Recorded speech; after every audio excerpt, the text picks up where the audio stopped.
Okay, so musculoskeletal physiotherapy is what you would normally see as traditional physiotherapy. There are lots of subspecialties, but musculoskeletal is what most people see as physiotherapy, in inverted commas. Who's it for? It's for anyone in pain, essentially. We cover the whole body from top to toe. And generally it's to do with things like ligament injuries, so a sprain of a ligament, a muscle strain, fractures, rehabbing from, recovering from those type of issues. Those are the more acute kind of issues, but then you have chronic issues as well, such as arthritis or any kind of non-specific postural related pain that you might be suffering with. So we treat any injury that you would see commonly, anything around, from ankles, knees, hips, backs, shoulders, elbows, necks, anything like that. But typically it's sprains, it's muscle strains, it's recovery after fractures, it's joint pain, things like that, and then the more chronic kind of conditions, like I just said, looking at arthritis and helping to build resilience of joints to allow people to continue to function in their daily life, and then also finding resolution for long-term issues that people just haven't been able to get on top of, and finding solutions, unpicking everything, putting a plan in place so that we can get them to where they want to be. Okay, so the misconceptions in physiotherapy, there are lots, and I think we probably look at this in healthcare in general.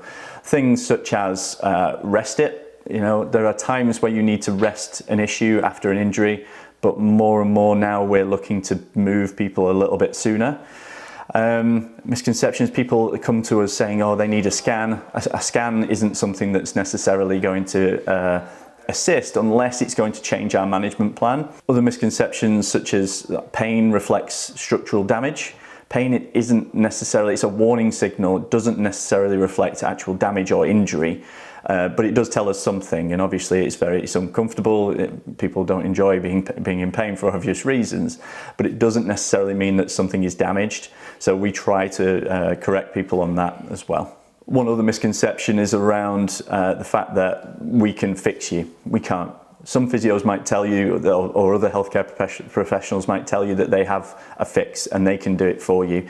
We can only get the results you want by working with you, by empowering you to build your strength, mobility, exercise tolerance.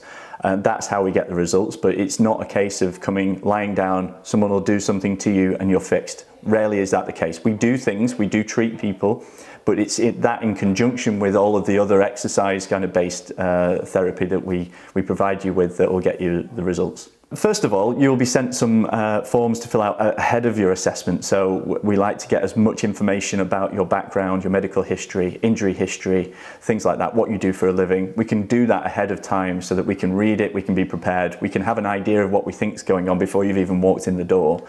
But when you arrive in, you'll be greeted by our lovely front desk staff.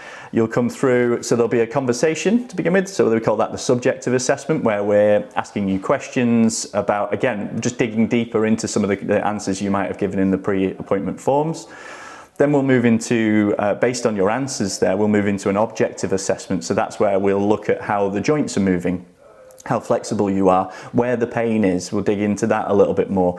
And then we figure out what the hurdles are that we need to jump in order to get you out of that cycle of pain and dysfunction. And then you will always be given exercises, some home stuff to do, and you'll be given at your initial assessment a good plan of what we think the diagnosis is, the phases of treatment we need to go through in order to reach your goals. And that's the key thing, it's the goals. Without your goals and without knowing exactly where you need to head, it's impossible for us to make that plan. So have a good think about those goals.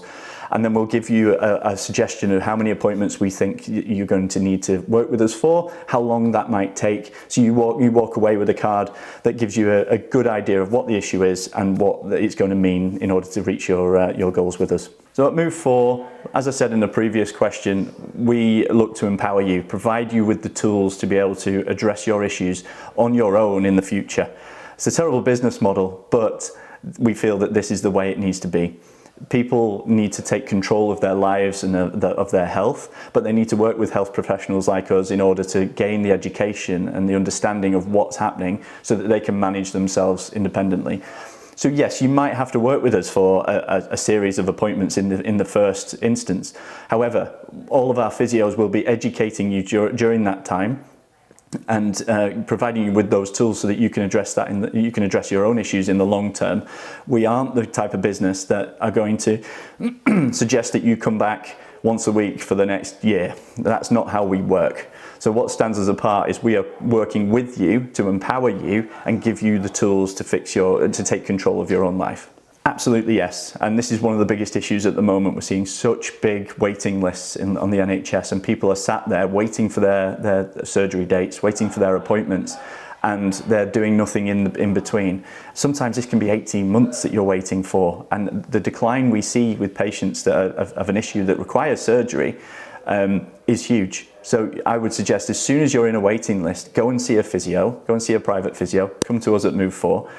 And then we can work on maintaining where you currently are. In all likelihood, we're probably going to be able to build a certain amount of resilience beyond where you actually currently are, because our main aim is to prevent surgery. But if you're in that waiting list, you definitely, if you've not already done it, you need to come and see us at Move4, and we can optimize how you're moving and functioning during that time before you actually receive your surgery. We hear this a lot, unfortunately, and language is a huge part of what we do. I think there is a lot of really negative language being used out there at the moment from a variety of sources, and that has a huge impact on how people perceive their health and perceive their bodies. I hear this too much about my issue's not going to get any better. You're never going to be able to run again. You're never going to be able to do this again, and that's not how we work. If you want to achieve something, we will work with you to the nth degree to try and get you there. So how will physiotherapy help? Well, there are lots of different ways. We work to increase range of motion. So if that's one of your issues, we will address it with you. We work to increase stability. So if you've got too much range of motion or laxity after injury or something like that, then we want to create stability of a joint. We want to develop your exercise tolerance so that you can achieve more on a daily basis and build your strength so your body is more robust and able to deal with the demands of day-to-day life. So the idea that things won't get better, if you've never addressed it, if you've never been to see a physiotherapist, you need to go and do that in order to move forward. Yes, absolutely. We see so many people that feel too reliant on pain relief and painkillers. And exercise is a very therapeutic thing if it's done in the right way and can have a direct impact on pain levels.